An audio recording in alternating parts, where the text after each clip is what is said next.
السلام علیکم ورحمۃ اللہ وبرکاتہ۔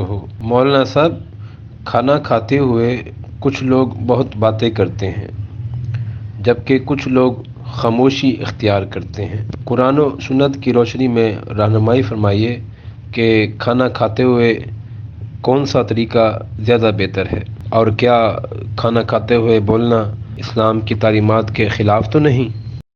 وعلیکم السلام ورحمۃ اللہ وبرکاتہ۔ کھانا کھانے کے دوران ظاہر گھر والے یا دوست احباب مل کر بیٹھتے ہیں، اور بعض اوقات یہی ایک وقت ہوتا ہے کہ فیملی والے مل کر بیٹھتے ہیں ایک ٹیبل پہ یا ایک جگہ پہ، چٹائی وغیرہ پہ۔ ان کا آپس میں بات چیت کر لینا شرعاً بھی درست ہے، اور پریکٹیکلی بھی ایسا ہوتا ہے کہ جب ایک دوسرے کو دیکھتے ہیں، اکٹھے بیٹھتے ہیں، تو بات چیت کوئی نہ کوئی ذہن میں آ ہی جاتی ہے۔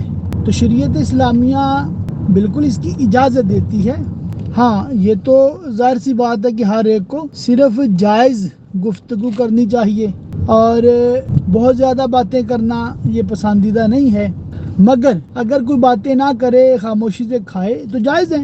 ہاں، جو لوگ خاموش رہ کر کھانے کو عبادت سمجھتے ہیں وہ بالکل غلط ہے، جہالت ہے۔ اسلام میں اس کا کوئی تصور نہیں ہے۔ واللہ تعالی اعلم بالصواب۔